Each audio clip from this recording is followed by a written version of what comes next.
So hello students, कैसे हैं आप। जैसे कि आपको पता है कि determination of income and employment के जो दो लेक्चर्स हैं वो हम ऑलरेडी आपको प्रोवाइड कर चुके हैं, जिसमें हमने बेसिक कॉन्सेप्ट्स कवर किए, है ना। तो आज हम थोड़ा सा आगे बढ़ेंगे और बात करेंगे शॉर्ट रन इक्विलिब्रियम के बारे में। यानी हम बात करेंगे कि मैक्रो इकोनॉमिक्स के लेवल पर मार्केट में इक्विलिब्रियम कब अटेन किया जाता है। आपको याद होगा माइक्रो इकोनॉमिक्स में आपने चैप्टर किया था फॉर्म्स ऑफ मार्केट, और उस चैप्टर में आपने स्टडी किया था कि माइक्रो इकोनॉमिक्स में सिंगल मार्केट में इक्विलिब्रियम कैसे अटेन किया जाता है। जहां पर डिमांड और सप्लाई इक्वल होती है वहां पर इक्विलिब्रियम अटेन हो जाता है। सिमिलरली जो कॉन्सेप्ट आपने माइक्रो इकोनॉमिक्स में स्टडी किया ना, वो सेम कॉन्सेप्ट अब आपको मैक्रो इकोनॉमिक्स में भी स्टडी करना है।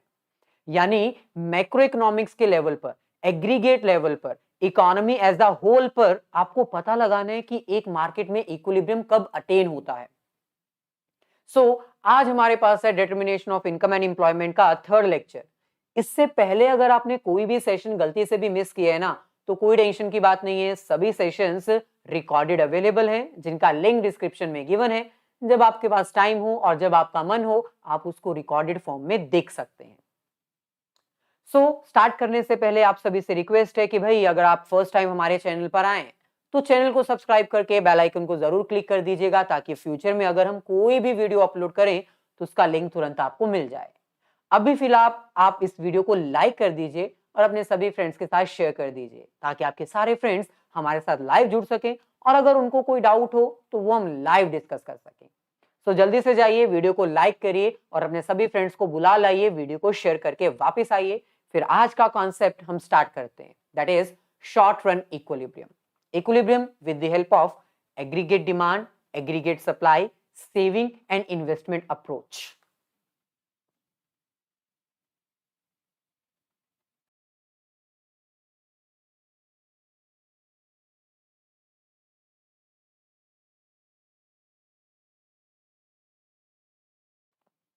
चलिए, आई होप आपने ये लेक्चर अपने सभी फ्रेंड्स के साथ शेयर कर दिया है। आ जाइए करते हैं start determination of income and employment for class 12th term 2 NCERT chapter number 4। भाई सबसे पहले तो देख लो, ये वो मेजर कॉन्सेप्ट्स हैं, मेन टॉपिक्स हैं जो आज के सेशन में हम कवर करने वाले हैं। पहला, determination of income in two sector model, क्योंकि आपको पता है कि आपको हाउस होल्ड और प्राइवेट सेक्टर में ही डिस्कशन करना है, गवर्नमेंट तो बाहर है। Then determination of income, employment, output using aggregate demand and aggregate supply approach. Second, saving and investment approach. Exam में आपको इन दोनों में से कोई एक क्वेश्चन तो 100% आएगा ही आएगा।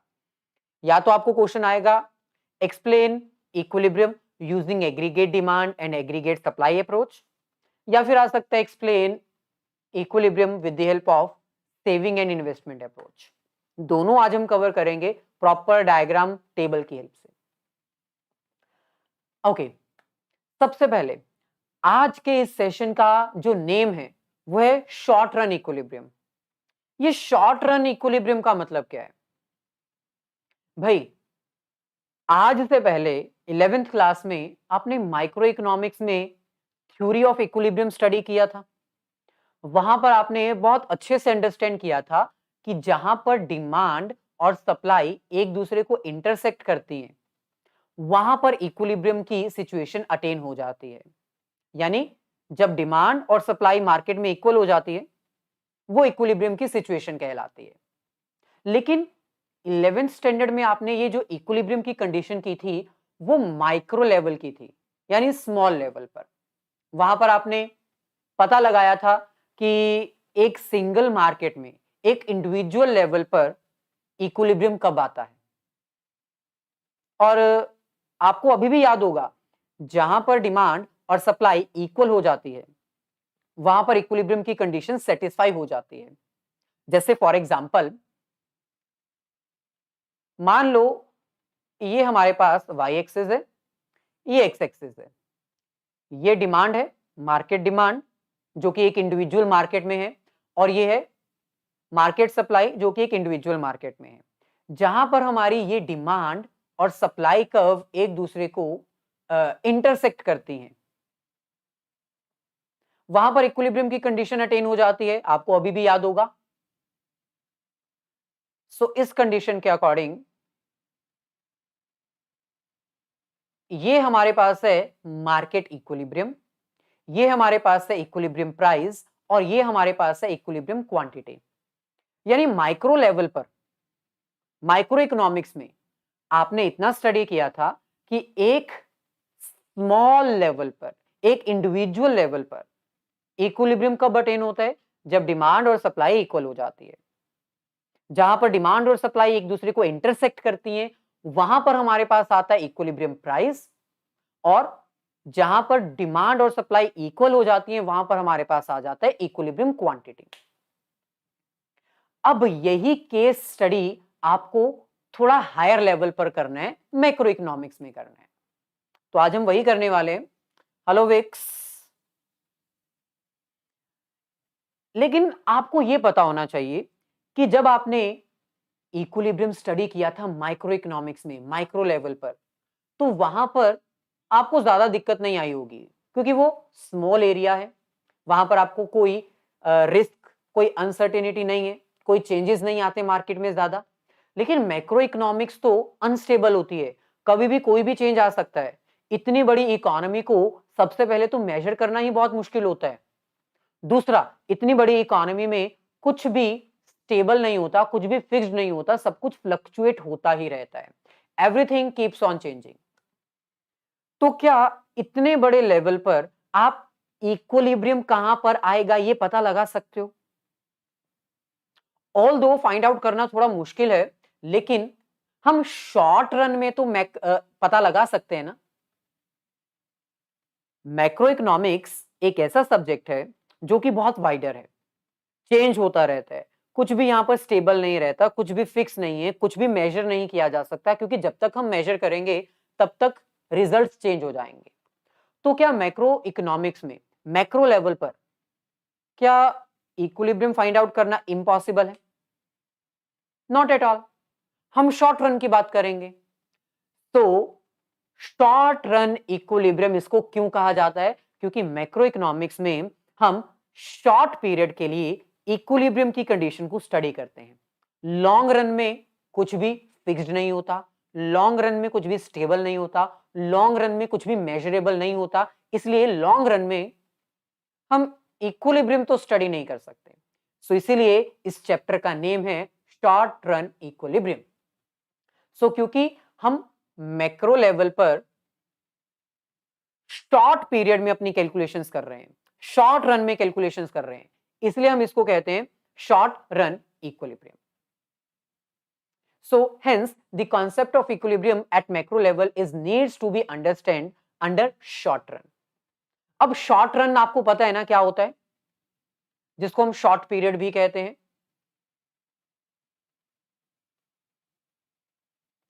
Short run means short period. अब ये शॉर्ट पीरियड क्या होता है? भाई शॉर्ट पीरियड आपके लिए कोई नया कॉन्सेप्ट नहीं है, 11th में भी आप स्टडी कर चुके हो शॉर्ट पीरियड क्या होता है। शॉर्ट पीरियड एक ऐसा पीरियड होता है जहां पर कुछ फैक्टर्स ऑफ प्रोडक्शन वेरिएबल होते हैं और कुछ फैक्टर्स ऑफ प्रोडक्शन फिक्स्ड होते हैं। यानी प्रोडक्शन करने के लिए यूज किए जाने वाले इनपुट्स कुछ तो फिक्स्ड होते हैं जिनको चेंज नहीं किया जा सकता, और कुछ वेरिएबल होते हैं जिनको चेंज किया जा सकता है। जैसे फॉर एग्जांपल अगर हम बात करें टेक्नोलॉजी की, एक नई टेक्नोलॉजी एक्वायर करना बहुत ही लेंथी प्रोसेस होता है, बहुत पैसा लगता है, बहुत टाइम जाता है। तो शॉर्ट रन में हमारी जो टेक्नोलॉजी होती है, हमारी जो बिल्डिंग होती है, मशीनरी होती है, जो लैंड होता है, ये फिक्स्ड रहता है। जितना लैंड है, जितनी मशीन है, जितने इक्विपमेंट्स हैं, उतनी ही इक्विपमेंट्स में हमें इक्विलिब्रियम को स्टडी करना है। दूसरी तरफ अगर हम बात करें वेरिएबल फैक्टर्स की, वेरिएबल फैक्टर्स वो फैक्टर्स होते हैं जो प्रोडक्शन बढ़ाने के लिए बढ़ाए जा सकते हैं, प्रोडक्शन को कम करने के लिए कम भी किए जा सकते हैं। जैसे लेबर, एम्प्लॉयमेंट, आपको ज्यादा प्रोडक्शन करनी है, आप ज्यादा लेबर हायर कर लो, ज्यादा लोगों को हायर कर लो। अगर आपको कम प्रोडक्शन करनी है तो आप लेबर को निकाल दो, छुट्टी कर दो उनकी, भगा दो उनको। लेबर कम होगी तो प्रोडक्शन अपने आप कम हो जाएगी। तो क्योंकि मैक्रो इकोनॉमिक्स में हम लॉन्ग रन में कुछ भी स्टडी नहीं कर सकते, हमें शॉर्ट रन में ही अपना इक्विलिब्रियम स्टडी करना होता है, इसलिए हम इसको शॉर्ट रन इक्विलिब्रियम कहते हैं। और शॉर्ट रन में कुछ फैक्टर्स फिक्स्ड होते हैं, कुछ फैक्टर्स वेरिएबल होते हैं। फिक्स्ड फैक्टर वो होते हैं जो शॉर्ट रन में चेंज नहीं किए जा सकते क्योंकि हमारे पास इतना टाइम ही नहीं होता। दूसरी तरफ कुछ फैक्टर्स ऐसे होते हैं जो चेंज किए जा सकते हैं, जैसे लेबर। अच्छा, अब अगर हम बात करें इक्विलिब्रियम की, तो आपको याद है 11th क्लास में आपने जो इक्विलिब्रियम स्टडी किया था उसमें 3 चीजें आपने फाइंड आउट की थी और मैंने अभी आपको बताया भी। क्या क्या चीजें आपने फाइंड आउट की थी 11th क्लास के इक्विलिब्रियम में? Number 1 market equilibrium, number 2 equilibrium price, number 3 equilibrium quantity. Similarly macro economics पर भी आपको 3 चीजें फाइंड आउट करनी है। नंबर 1 हमारी आउटपुट कितनी होगी, हमारी इक्विलिब्रियम क्वांटिटी कितनी होगी, यानी हम हमारी इकोनॉमी में कितनी प्रोडक्शन करेंगे जिससे सभी की डिमांड पूरी हो जाए। नंबर 2 हम हमारी इकोनॉमी में कितनी इंप्लॉयमेंट जनरेट करेंगे ताकि सभी फुल्ली इंप्लॉयड हो जाएं, जो काम करना चाहता है उसको काम मिल जाए। नंबर 3 इंप्लॉयमेंट के जरिए हम कितनी इनकम जनरेट करेंगे ताकि हमारी इकोनॉमी की जीडीपी भी इंक्रीज हो। सो चैप्टर का नेम क्या है? Determination of income employment. तो कैसे पता चलता है, कैसे पता चलता है कि एक इकोनॉमी में इनकम, एम्प्लॉयमेंट और आउटपुट कितनी होनी चाहिए? इक्विलिब्रियम की हेल्प से। सो इक्विलिब्रियम हम 3 चीजों का पता करते हैं यहां पर। पहला, हम कितने लोगों को एम्प्लॉयमेंट देंगे ताकि हम प्रोडक्शन कर सकें और लोगों को इनकम डिस्ट्रीब्यूट कर सकें। ये तीनों एक दूसरे से जुड़े हुए हैं। तीनों का इक्विलिब्रियम फाइंड आउट करने के लिए आपको अलग अलग कॉन्सेप्ट नहीं करने हैं, कॉन्सेप्ट एक ही करना है और उस एक कॉन्सेप्ट की हेल्प से आपको पता चल जाएगा कि हमारी इकोनॉमी में कितनी इक्विलिब्रियम एम्प्लॉयमेंट होनी चाहिए, यानी कितने लोगों को एम्प्लॉयमेंट मिलनी चाहिए, कितने लोगों को इनकम मिलनी चाहिए और कितनी हमारी आउटपुट होनी चाहिए। So the concept of equilibrium can be understood in 3 different ways. Clear है? तो चलिए स्टार्ट करते हैं इक्विलिब्रियम के बारे में डिस्कस करना। भाई माइक्रो इकोनॉमिक्स में आपने क्या पढ़ा था? जब मार्केट डिमांड मार्केट सप्लाई के इक्वल हो जाती है तो वो इक्विलिब्रियम की कंडीशन अटेन कर ली जाती है। सिमिलरली जो कंडीशन माइक्रो इकोनॉमिक्स में थी वही कंडीशन मैक्रो इकोनॉमिक्स में भी है। बस डिफरेंस इतना है कि भाई माइक्रो लेवल पर हम एक छोटी सी मार्केट की डिमांड और वहां की सप्लाई की बात करते हैं, यहां पर हम पूरी इकोनॉमी की एग्रीगेट डिमांड और एग्रीगेट सप्लाई की बात करेंगे। एग्रीगेट डिमांड जो कि किससे मिलके बना है? कंजम्पशन और इन्वेस्टमेंट से मिलके। एग्रीगेट सप्लाई जो किससे मिलके बना है? कंजम्पशन और सेविंग से। तो सिंपल है, जब हमारी एग्रीगेट डिमांड एग्रीगेट सप्लाई की इक्वल हो जाएगी, यानी मार्केट में जितनी डिमांड है उतनी ही अगर सप्लाई हो जाएगी, लोगों को जितना प्रोडक्ट चाहिए अगर उतना ही प्रोडक्ट उनको मार्केट में मिल जाएगा, तो हमारी इकोनॉमी इक्विलिब्रियम पर है ना। सर अगर डिमांड ज्यादा हो गई सप्लाई के कंपैरिजन में तो क्या होगा? भाई इक्विलिब्रियम का मतलब होता है इक्वल सेटिस्फेक्शन फॉर बोथ, यानी जो कंज्यूमर है जो प्रोडक्ट की डिमांड कर रहा है उसको भी सेटिस्फेक्शन मिले और जो सप्लायर है जो प्रोडक्ट की सप्लाई कर रहा है उसको भी इक्वल सेटिस्फेक्शन मिले, उसी को हम इक्विलिब्रियम कहते हैं। लेकिन अगर डिमांड ज्यादा हो गई सप्लाई के कंपैरिजन में तो इसका मतलब क्या है? इसका मतलब डिमांड ज्यादा होने का मतलब मार्केट में सप्लाई तो है ही नहीं लेकिन लोगों को प्रोडक्ट चाहिए, लोगों को प्रोडक्ट चाहिए लेकिन मार्केट में सप्लाई नहीं है, सप्लाई कम है। इसका मतलब जो कंज्यूमर्स हैं वो अनसेटिस्फाइड रह जाएंगे क्योंकि उनकी डिमांड पूरी हो ही नहीं रही है। कंज्यूमर्स को प्रोडक्ट चाहिए लेकिन मार्केट में है ही नहीं। वहीं पर अगर सप्लाई ज्यादा हो गई एज कंपेयर टू डिमांड तो क्या वो इक्विलिब्रियम होगा? Obviously not. क्यों? क्योंकि यहां पर डिमांड कम है, सप्लायर्स अपनी सप्लाई बढ़ाई जा रहे हैं, प्रोडक्शन होती जा रही है, मार्केट में प्रोडक्ट्स आते जा रहे हैं लेकिन उनको परचेज करने वाला कोई है ही नहीं। ऐसे सिचुएशन में जो सप्लायर है वो अनसेटिस्फाइड रह जाएगा क्योंकि उसके प्रोडक्ट मार्केट में बिक ही नहीं रहे हैं। सो डिमांड ज्यादा होना यानी कंज्यूमर अनसेटिस्फाइड, सप्लाई का ज्यादा होना मतलब सप्लायर अनसेटिस्फाइड। तो इक्वल सेटिस्फेक्शन कब आएगा? जब दोनों पार्टीज इक्वल सेटिस्फाइड होंगी, और वो कब होंगी? जब डिमांड और सप्लाई इक्वल होगी। एग्रीगेट डिमांड और एग्रीगेट सप्लाई को हम प्लान्ड प्रोडक्शन और प्लान्ड परचेजेस भी कह सकते हैं। प्लान्ड प्रोडक्शन मतलब एग्रीगेट सप्लाई और प्लान्ड परचेजेस मतलब एग्रीगेट डिमांड। यानी जितना स्टॉक प्रोड्यूसर प्रोड्यूस करना चाहते हैं उतना ही स्टॉक मार्केट में डिजायर्ड भी है, लोग खरीदने के लिए तैयार भी हैं। So why it is said that an economy is at equilibrium when aggregate demand is equals to aggregate supply? क्यों ऐसा कहा जाता है कि एक इकोनॉमी इक्विलिब्रियम पर तभी आती है जब डिमांड और सप्लाई इक्वल होती है? क्यों कहा जाता है? सिंपल, क्योंकि भाई एग्रीगेट डिमांड और एग्रीगेट सप्लाई का इक्वल होना मतलब दोनों पार्टीज का सेटिस्फाइड होना, सप्लायर का भी कंज्यूमर का भी। जो प्रोडक्शन होनी चाहिए उतनी ही परचेजेस है, जितना डिजायर्ड प्रोडक्ट चाहिए उतना एक्चुअल स्टॉक है, तो both are satisfied. That is why it is said that our economy is at equilibrium when demand is equals to supply. Okay? अच्छा, जब एग्रीगेट डिमांड और एग्रीगेट सप्लाई इक्वल होती है तो उसको हम इक्विलिब्रियम की कंडीशन कहते हैं। लेकिन हम और क्या कह सकते हैं उसको? जब एग्रीगेट डिमांड एग्रीगेट सप्लाई के इक्वल होती है तो उसको हम इक्विलिब्रियम कंडीशन कहते हैं, लेकिन इसका एक और नेम है। वो क्या है? Aggregate effective demand. Aggregate effective demand. तो एग्जाम में क्वेश्चन आ सकता है, एग्रीगेट इफेक्टिव डिमांड क्या है? एग्रीगेट इफेक्टिव डिमांड एक ऐसी सिचुएशन है जहां पर डिमांड और सप्लाई इक्वल होती है। हम इसको इफेक्टिव एग्रीगेट इफेक्टिव डिमांड क्यों कहते हैं? क्योंकि भाई मार्केट में जितनी डिमांड है उतनी ही सप्लाई है, जितना डिजायर्ड स्टॉक है उतना ही एक्चुअल स्टॉक है, इसलिए हम इसको इफेक्टिव डिमांड कहते हैं और इसको हम इक्विलिब्रियम की कंडीशन भी कहते हैं। इक्विलिब्रियम डिटरमाइन कैसे किया जाता है? क्या इक्विलिब्रियम की कुछ एजम्पशंस हैं? भाई आपको भी पता है पूरी की पूरी इकोनॉमिक्स एजम्पशन बेस्ड है, तो यहां पर भी कुछ एजम्पशंस हैं। 3 एजम्पशंस हैं। Short period, closed economy, aggregate supply is perfect elastic. ठीक है, सप्लाई आएगा यहां पर। हेलो उज्जवल, कैसे हैं आप? Number 1 assumption, short run analysis, short period analysis. भाई ये तो मैंने आपको पहले से ही बता दिया कि जो मैक्रो इकोनॉमिक्स है उसमें हम लॉन्ग रन में इक्विलिब्रियम स्टडी नहीं कर सकते, क्योंकि लॉन्ग रन में कुछ भी फिक्स्ड नहीं होता, कुछ भी स्टेबल नहीं होता, कुछ भी कांस्टेंट नहीं होता, एवरीथिंग कीप्स ऑन चेंजिंग, हम कुछ भी मेजर नहीं कर सकते। सो इसलिए शॉर्ट रन पीरियड ही हम मैक्रो इकोनॉमिक्स में स्टडी करते हैं।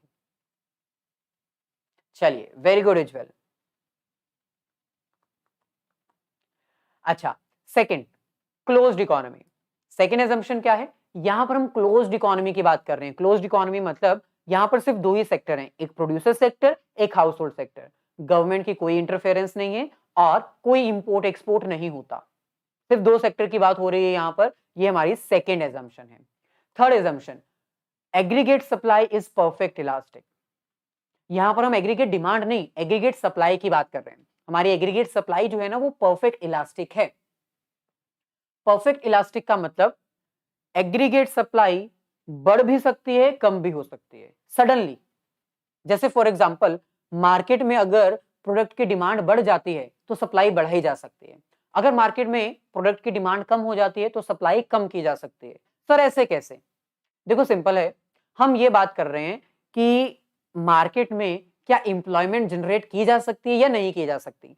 अगर तो इंप्लॉयमेंट जनरेट की जा सकती है तो हम इंप्लॉयमेंट देंगे, प्रोडक्शन बढ़ेगी, सप्लाई बढ़ाई जा सकती है। तो सिंपल है, हमारी इंडिया की एग्रीगेट सप्लाई शॉर्ट रन में परफेक्ट इलास्टिक है। यानी अगर मार्केट में सडनली डिमांड बढ़ती है तो हमारी इकोनॉमी में आइडियल कैपेसिटी है, हम प्रोडक्शन बढ़ा सकते हैं। और अगर मार्केट में डिमांड कम हो जाती है तो हम लेबर को हटाकर सप्लाई भी कम कर सकते हैं। So perfect elastic means keeps on changing as per the requirement. In simple words, the capacity of producer sector is elastic, which means a producer can change their supply as per the requirement. अच्छा, अब हम बात करते हैं equilibrium conditions की।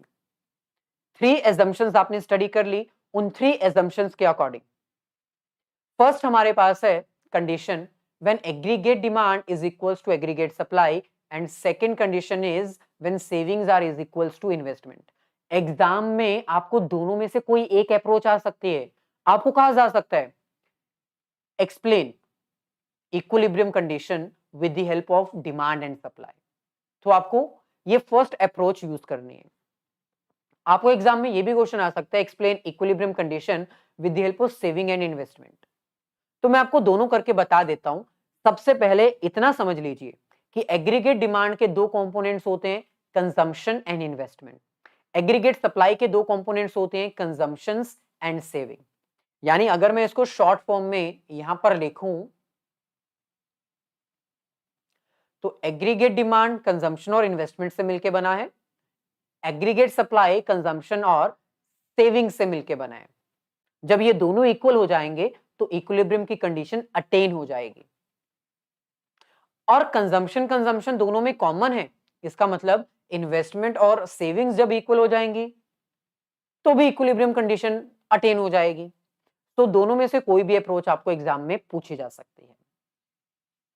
Okay, hello अभिषेक, hello Indian, जितने भी notes हैं वो आपको टेलीग्राम पे मिल जाते हैं, तो आप टेलीग्राम ग्रुप जरूर ज्वाइन कर लीजिए, आपको सारे नोट्स वहां पर मिल जाएंगे। ओके, चलिए बढ़ते हैं आगे। अब हम बात करते हैं सबसे पहले एग्रीगेट डिमांड और एग्रीगेट सप्लाई के अप्रोच की। ये तो सिंपल कॉन्सेप्ट है, मैंने अभी आपको बताया। मार्केट में जितनी डिमांड है उतनी ही अगर सप्लाई हो जाएगी तो दोनों ही सेक्टर सेटिस्फाइड हो जाएंगे ना, हाउस होल्ड सेक्टर भी, प्रोड्यूसर सेक्टर भी। जितना स्टॉक मार्केट में होना चाहिए अगर उतनी ही डिजायर्ड है, जितनी प्रोडक्शन मार्केट में होनी चाहिए अगर उतनी ही मार्केट में परचेजिंग है, जितनी सप्लाई एक प्रोड्यूसर सेक्टर कर रहा है उतनी ही मार्केट में अगर डिमांड हो जाती है, कोई भी स्टॉक अनसोल्ड नहीं बचता, कोई भी कंज्यूमर की डिमांड अनसेटिस्फाइड नहीं रहती, सब कंज्यूमर्स की डिमांड पूरी हो जाती है और सभी सप्लायर्स का प्रोडक्ट अगर मार्केट में बिक जाता है तो we are at equilibrium. So, according to this approach, an economy is said to be at equilibrium when aggregate demand of the whole economy is equals to aggregate supply. लेकिन यहां पर आपको कुछ पॉइंट्स ध्यान में रखने होंगे।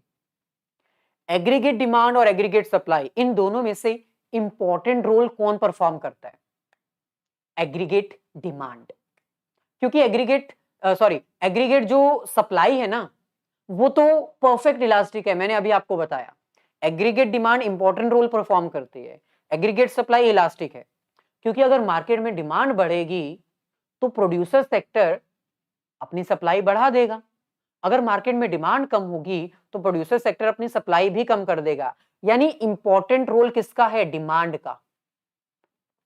The role of aggregate demand is more important as compared to aggregate supply, क्योंकि एग्रीगेट सप्लाई तो परफेक्ट इलास्टिक है ना, वो ऑटोमेटिकली, फ्रीली, इंडिपेंडेंटली चेंज होती रहती है। डिमांड बढ़ी, सप्लाई बढ़ गई, डिमांड कम हुई, सप्लाई भी कम हो गई। तो यहां पर इंपॉर्टेंट रोल किसका है? एग्रीगेट डिमांड का। अगर मार्केट में डिमांड कम होगी तो आपका इक्विलिब्रियम लेवल भी कम होगा, अगर मार्केट में डिमांड ज्यादा होगी तो मार्केट में इक्विलिब्रियम लेवल भी ज्यादा होगा। अगर हम इसको टेबल और डायग्राम की हेल्प से अंडरस्टैंड करें तो ये आपका इनकम है, ये कंजम्पशन है, ये इन्वेस्टमेंट है। एग्रीगेट डिमांड कितनी आएगी? First 20 + 10 30, 30 + 10 40, then 50, 60, 70, 80 and 90। और अगर हम इसको डायग्रामेटिकली प्रेजेंट करें तो यहां पर ये हमारे पास है y एक्सिस, ये हमारे पास है x एक्सिस। आपकी जो इनकम कर्व है वो 0 से स्टार्ट हो सकती है, बिल्कुल स्ट्रेट लाइन होगी 45 डिग्री पर। आपकी जो कंजम्पशन है वो कभी भी जीरो से स्टार्ट नहीं होती है। जहां पर ये एक दूसरे को इंटरसेक्ट करेंगे वहां पर आपका इक्विलिब्रियम में आ जाएगा। ये आपकी एग्रीगेट सप्लाई कर्व, ये आपकी एग्रीगेट डिमांड कर्व, जहां पर ये एक दूसरे के इक्वल है वहां पर आपकी क्या कहलाएगी, इक्विलिब्रियम कंडीशन। आप चाहो तो प्रॉपर टेबल की हेल्प से 10, 20, 50 जो आपने मेजरमेंट्स देनी है, मेजरमेंट्स देकर भी डायग्राम बना सकते हो, लेकिन एग्जाम में आपको मेजरमेंट्स देने की जरूरत नहीं है, आप सीधा डायग्राम बनाओगे तो भी चलेगा। तो ये हमारी वाई एक्सिस, बस आपको लेबलिंग अच्छे से करनी है, ठीक है, लेबलिंग अच्छे से करनी है।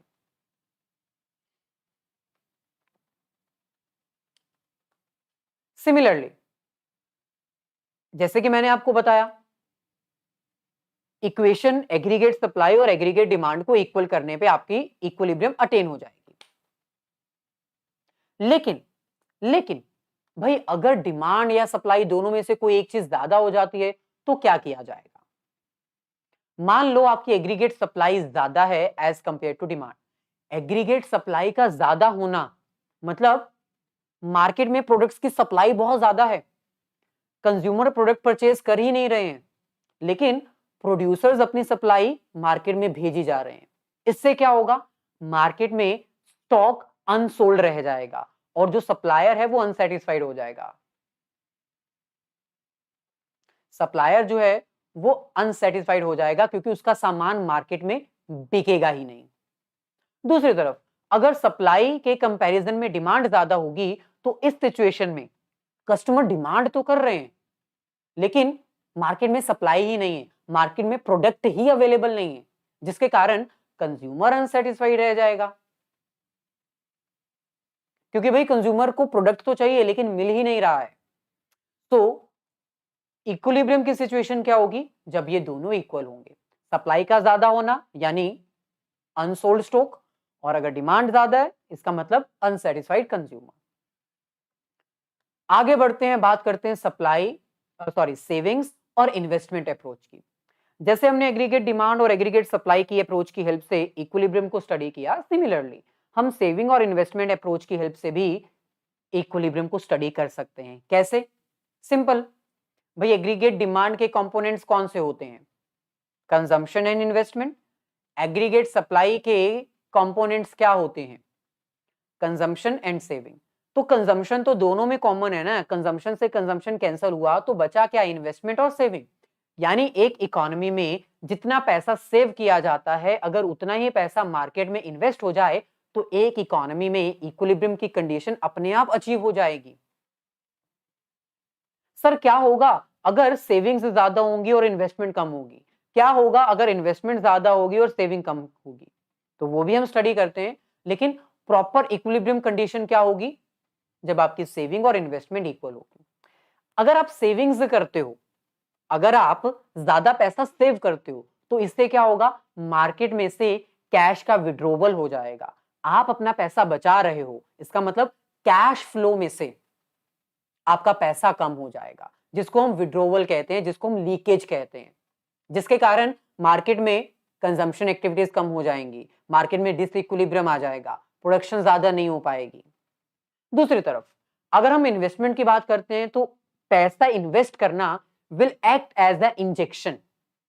हम इसको इंजेक्शन कह सकते हैं क्योंकि भाई जब कैश फ्लो में पैसा और इन्वेस्ट किया जाएगा तो मार्केट में कैश का फ्लो और बढ़ जाएगा, और ज्यादा प्रोडक्शन होगी, और ज्यादा इंप्लॉयमेंट अपॉर्चुनिटीज क्रिएट होंगी और मार्केट में ज्यादा से ज्यादा प्रोडक्शन एक्टिविटीज परफॉर्म की जाएंगी। तो सेविंग करना मतलब कैश का विड्रॉवल होना मार्केट में से, और इन्वेस्ट करना मतलब मार्केट में पैसे का फ्लो इंक्रीज होना। जब ये दोनों इक्वल हो जाएंगे, यानी जितना पैसा आप सेव कर रहे हो अगर उतना ही पैसा मार्केट में इन्वेस्ट हो जाए, मान लो आपने अपने बैंक में 10,000 रुपए सेव किए, वही पैसा अगर बैंक आगे किसी को इन्वेस्ट करने के लिए दे दे तो हमारी इकोनॉमी इक्विलिब्रियम अटेन कर सकती है। क्या होगा अगर सेविंग्स ज्यादा होंगी एज कंपेयर टू इन्वेस्टमेंट? भाई सेविंग्स का ज्यादा होना मतलब आप पैसा बचा रहे हो, कंज्यूम नहीं कर रहे हो, आप डिमांड नहीं कर रहे हो। भाई अगर आप डिमांड नहीं कर रहे हो तो मार्केट में अनसोल्ड स्टॉक रह जाएगा ना। सप्लायर तो अपनी सप्लाई कर रहे हैं, सप्लायर्स तो मार्केट में अपनी सप्लाई ऑलरेडी कर रहे हैं, प्रोडक्ट्स बनाकर मार्केट में बेच रहे हैं, लेकिन आप तो पैसा सेव कर रहे हो, कंज्यूम कर ही नहीं रहे, जिसके कारण मार्केट में जो प्रोड्यूसर सेक्टर है वो अनसेटिस्फाइड हो जाएगा, क्योंकि मार्केट में उसका प्रोडक्ट बिक नहीं रहा है। क्यों नहीं बिक रहा है? क्योंकि आप सेविंग्स कर रहे हो। दूसरी तरफ अगर आपकी इन्वेस्टमेंट ज्यादा होगी एज कंपेयर टू सेविंग्स, यानी आप ज्यादा पैसा इन्वेस्ट कर रहे हो, जिसके कारण क्या होगा, आपकी डिमांड बढ़ जाएगी। आप ज्यादा डिमांड करोगे, लेकिन मार्केट में सप्लाई तो है ही नहीं ना, क्योंकि प्रोड्यूसर्स इतनी सप्लाई कर ही नहीं रहे हैं। In that situation consumer unsatisfied रह जाएगा, क्योंकि कंज्यूमर तो डिमांड कर रहा है, लेकिन मार्केट में सप्लाई नहीं है। सप्लाई की शॉर्टेज होने की वजह से बहुत सारे कंज्यूमर्स की डिमांड अनसेटिस्फाइड रह जाएगी। तो इसका मतलब सिंपल है, एक इकोनॉमी इक्विलिब्रियम पर कब आएगी? जब सेविंग्स और इन्वेस्टमेंट इक्वल हो जाएंगी, यानी जितना आप सेव कर रहे हो अगर उतना ही मार्केट में इन्वेस्ट करोगे तो इक्विलिब्रियम की कंडीशन अटेन करना आसान हो जाएगा। क्लियर? सो ये दोनों अप्रोचेस हैं। इस अप्रोच को भी हम डायग्राम की हेल्प से अंडरस्टैंड कर सकते हैं। जैसे फॉर एग्जांपल ये हमारे पास है y एक्सेस और ये आपका है x एक्सेस। आपकी जो सेविंग्स हैं वो ऑब्वियसली हमेशा की तरह नेगेटिव से ही स्टार्ट होती हैं। हम यहां पर अपना जो टेबल है वो कंप्लीट कर लेते हैं। हमारी इन्वेस्टमेंट कांस्टेंट है, यहां पर आप देख सकते हो हमारी इन्वेस्टमेंट जो है वो कांस्टेंट है, क्योंकि शॉर्ट रन में इन्वेस्टमेंट कांस्टेंट ही रहती है। हम यहां पर बात करते हैं सेविंग्स की। सेविंग्स हमारी नेगेटिव से स्टार्ट होंगी, हमारे पास पैसा एक भी नहीं है, फिर भी हम 20 रुपीज कंज्यूम कर रहे हैं, यानी -20। इनकम 20 है, हम कंज्यूम कर रहे हैं 30, यानी -10। यहां पर आ गया 0, देन +10, देन +20, 30 एंड 40। सो क्योंकि आपकी इन्वेस्टमेंट जो है वो कांस्टेंट है, शॉर्ट रन में ये कांस्टेंट ही रहती है, तो मान लो ये आपकी है इन्वेस्टमेंट की लाइन, जो कि बिल्कुल स्ट्रेट है, कांस्टेंट है, पैरेलल टू एक्स एक्सिस है। दूसरी तरफ आपकी जो इन्वेस्टमेंट की सेविंग्स की लाइन है वो नेगेटिव से स्टार्ट होंगी। फॉर एग्जांपल यहां से तो ये स्टार्ट होती हुई क्रॉस करेंगी और एक पॉइंट ऐसा आएगा जहां पर ये इन्वेस्टमेंट को इंटरसेक्ट करेंगी। जहां पर ये सेविंग्स और इन्वेस्टमेंट एक दूसरे को इंटरसेक्ट कर रहे हैं वही कहलाएगा इक्विलिब्रियम कंडीशन। सो आप इसको टेबल और डायग्राम की हेल्प से इजीली एक्सप्लेन कर सकते हैं। अब हम बढ़ते हैं आगे और बात करते हैं exempt savings, exempt investments, expose savings and expose investment के बारे में। ये कुछ बेसिक टर्म्स हैं जो आपको एग्जाम में आ सकती हैं, अदरवाइज हमारे इंपॉर्टेंट कॉन्सेप्ट्स तो कवर ऑलरेडी हो चुके हैं।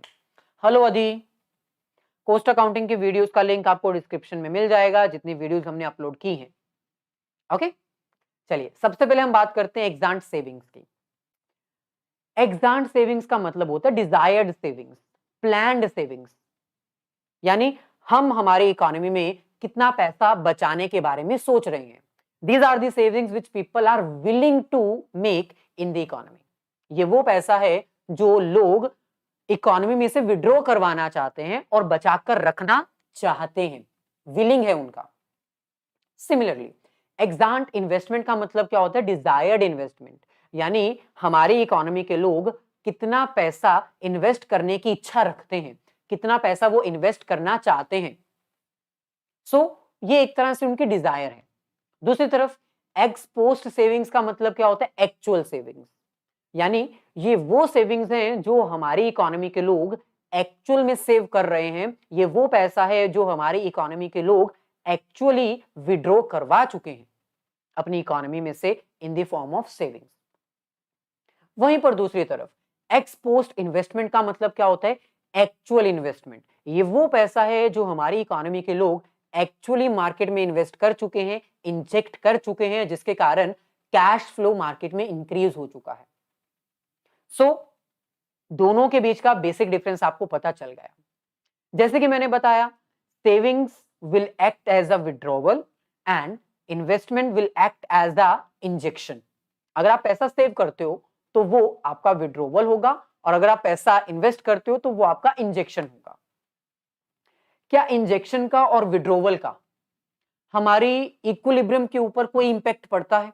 ऑब्वियसली यस भाई, अगर हम पैसा मार्केट में इंजेक्ट करते हैं, अगर हम पैसा मार्केट में इन्वेस्ट करते हैं, तो उससे हमारा इक्विलिब्रियम लेवल बढ़ जाएगा, हमारी एग्रीगेट डिमांड बढ़ जाएगी। वहीं पर अगर हम अपना पैसा मार्केट में से विड्रॉ करवा लेते हैं, तो सर्कुलर फ्लो कम हो जाएगा, जिसके कारण हमारा एग्रीगेट डिमांड कम हो जाएगा और हमारा इक्विलिब्रियम कम हो जाएगा। सो इंजेक्शन के कारण हमारा इक्विलिब्रियम लेवल बढ़ जाता है, विड्रॉवल के कारण हमारा इक्विलिब्रियम लेवल कम हो जाता है। इसको हम डायग्राम की हेल्प से अंडरस्टैंड कर सकते हैं। फॉर एग्जाम्पल, ये आपकी वाई एक्सेस है, ये आपके एक्स एक्सेस है। ये आपकी इनकम लेवल है यानी एग्रीगेट सप्लाई, और ये आपकी एग्रीगेट डिमांड है। मान लो आप अपना पैसा विड्रॉ करवाना चाहते हो in the form of savings. भाई अगर आप अपनी सेविंग्स करवाना चाहते हो, अगर आप कैश विड्रॉ करवाना चाहते हो मार्केट में से, तो इसके कारण there will be a negative effect on equilibrium level. आपका इक्विलिब्रियम लेवल जो है वो कम हो जाएगा। सेविंग्स के कारण आपकी एग्रीगेट डिमांड जो है वो नीचे की तरफ शिफ्ट हो जाएगी। आपका इक्विलिब्रियम जो है वो यहां से उठ के यहां पर आ जाएगा। सो विड्रोवल के कारण नेगेटिव इंपैक्ट पड़ते हैं और आपका इक्विलिब्रियम लेवल कम हो जाता है। नेक्स्ट, अगर हम बात करें इंजेक्शन की, इन्वेस्टमेंट की, तो इन्वेस्टमेंट जो है वो आपके इक्विलिब्रियम लेवल को पॉजिटिवली इफेक्ट करेगा। अगर आप मार्केट में पैसा इन्वेस्ट करोगे तो मार्केट में इक्विलिब्रियम लेवल भी इंक्रीज हो जाएगा। फॉर एग्जांपल, ये आपकी वाई एक्सिस है और ये आपकी एक्स एक्सिस है। ये आपकी एक्चुअल सप्लाई है, एग्रीगेट सप्लाई, और ये आपकी एक्चुअल एग्रीगेट डिमांड है। पहले आपका इक्विलिब्रियम लेवल यहां पर था, लेकिन अब क्योंकि आप और भी ज्यादा पैसा इन्वेस्ट कर रहे हो तो आपका एग्रीगेट लेवल इंक्रीज होगा। एग्रीगेट लेवल इंक्रीज होने के कारण आपका न्यू इक्विलिब्रियम लेवल जो है वो पहले के मुकाबले थोड़ा जंप करके आगे की तरफ आ जाएगा। ये हमारा आज का कॉन्सेप्ट था, जिसमें हमने डिटेल में डिस्कस किया aggregate demand, aggregate supply approach, saving and investment approach. जाने से पहले हम कुछ ना न्यूमेरिकल्स ट्राई कर लेते हैं, क्योंकि हम कंजम्पशन फंक्शन, सेविंग फंक्शन और इक्विलिब्रियम ये तीनों टॉपिक्स कवर कर चुके हैं। एग्जाम में इसके रिगार्डिंग आपको प्रैक्टिकल्स आ सकते हैं। जैसे एक प्रैक्टिकल आपके सामने है, find equilibrium savings and equilibrium investment when income is 4400 rupees. मान लो आपकी इनकम है 4400 rupees, marginal propensity to consume है आपकी 0.75, यानी आप जितना भी पैसा अर्न करते हो उसमें से 0.75 आप कंज्यूम कर लेते हो। लगभग 75% आप अपना पैसा कंज्यूम कर लेते हो। आपकी जो ऑटोनमस कंजम्पशन है वो है 100। तो बताओ आपकी equilibrium level of savings and equilibrium level of investment कितनी होगी? भाई सिंपल है, आपको इक्विलिब्रियम लेवल ऑफ सेविंग्स और इक्विलिब्रियम लेवल ऑफ इन्वेस्टमेंट पूछा है ना, तो सिंपल है, इक्विलिब्रियम कब अटेन होता है? जब एग्रीगेट डिमांड और एग्रीगेट सप्लाई इक्वल होती है ना। एग्रीगेट डिमांड किससे मिलके बनता है? कंजम्पशन और इन्वेस्टमेंट से। एग्रीगेट सप्लाई को हम इनकम भी कहते हैं, तो यहां पर हम इनकम लिख देते हैं। आपका कंजम्पशन फंक्शन का जो एल्जेब्रिक फॉर्मूला है वो क्या है? आपको याद होना चाहिए, autonomous consumption plus marginal propensity to consume multiply income level plus investment is equals to income. So बस अब आपको जो वैल्यूज दे रखी हैं वो आपने पुट करनी है और आपका आंसर आ जाएगा। यानी आपकी ऑटोनमस कंजम्पशन कितनी है? 100। आपका मार्जिनल प्रोपेंसिटी टू कंज्यूम कितना है? 0.75। आपकी इन्वेस्टमेंट अभी आपको नहीं पता है, वो आपने आइडेंटिफाई करनी है। आपकी जो इनकम है वो आप यहां पर अभी फिलहाल ऐसे लिख सकते हो, ये हमारा इक्वल्स टू के उधर जाके माइनस में चला जाएगा।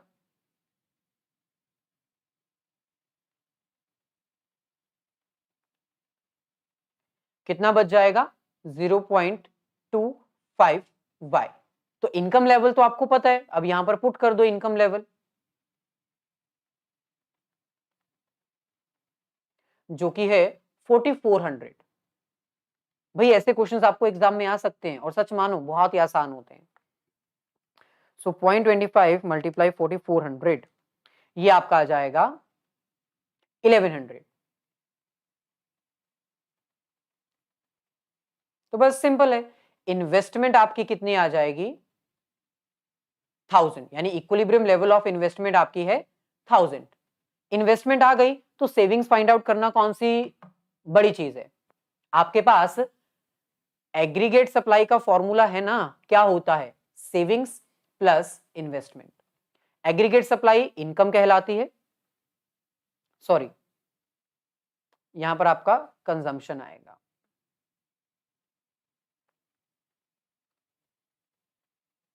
कंजम्पशन प्लस सेविंग, तो कंजम्पशन आपकी जो है वो यहां पर आप इजीली आइडेंटिफाई कर सकते हो, जो वैल्यू आएगी वो यहां पर आप पुट करना। इनकम आपके पास ऑलरेडी है, सेविंग्स का आंसर आ जाएगा। और वैसे भी इक्विलिब्रियम लेवल पर सेविंग्स और इन्वेस्टमेंट इक्वल होती है ना, तब तो आपके लिए और भी आसान हो गया। आपकी इन्वेस्टमेंट आ तो चुकी है 1000, दोनों से आंसर फाइंड आउट करो, सेम आएगा। क्लियर? ओके, एक और क्वेश्चन हमारे पास है, given that saving function is equals to -25 plus 0.5y and investment is 5000, find equilibrium income and equilibrium consumption. ये भी क्वेश्चन ट्राई कर लेते हैं। यहां पर आपको equilibrium level of income and equilibrium level of consumption find out करना है। आपको सेविंग फंक्शन ऑलरेडी दिया हुआ है। इक्विलिब्रियम लेवल ऑफ, आपको इतना तो पता है ना, एक इकोनॉमी में इक्विलिब्रियम कब अटेन होता है, जब आपकी सेविंग्स और इन्वेस्टमेंट इक्वल होती है। अच्छा, सेविंग फंक्शन क्या है, -25 plus 0.5y is equals to, investment आपके पास ऑलरेडी है तो आप यहां पर 5000 लिख सकते हो, -25 ये इक्वल्स टू के उस तरफ ले जाओ, बचेगा क्या 0.5y।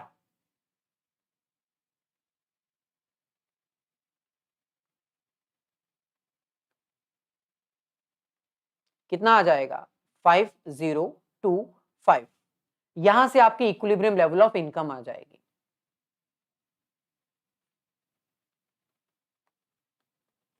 तो इसको डिवाइड कर लेते हैं, 5025 डिवाइडेड बाय 0.5, ये आपका आ जाएगा 10050। बस अब इसकी हेल्प से आप इक्विलिब्रियम कंजम्पशन भी फाइंड आउट कर सकते हो। जब भी आपको इक्विलिब्रियम के रिगार्डिंग कोई क्वेश्चन आता है ना, तो आपको सिर्फ ये कंसीडर करना है, दोनों approaches, aggregate demand is equals to aggregate supply, saving is equal to investment. जाने से पहले आपको एक क्वेश्चन दे देते हैं, इसको जरूर ट्राई करिएगा, ये आपके लिए होमवर्क है। चलिए, आई होप यहां तक आपको कोई डाउट नहीं है। मिलेंगे नेक्स्ट सेशन में, जहां पर हम हमने रिमेनिंग कॉन्सेप्ट स्टार्ट करेंगे, investment multiplier and so on. So video को लाइक और शेयर जरूर कर दीजिएगा अपने सभी फ्रेंड्स के साथ। All the very best, have a nice day and great day.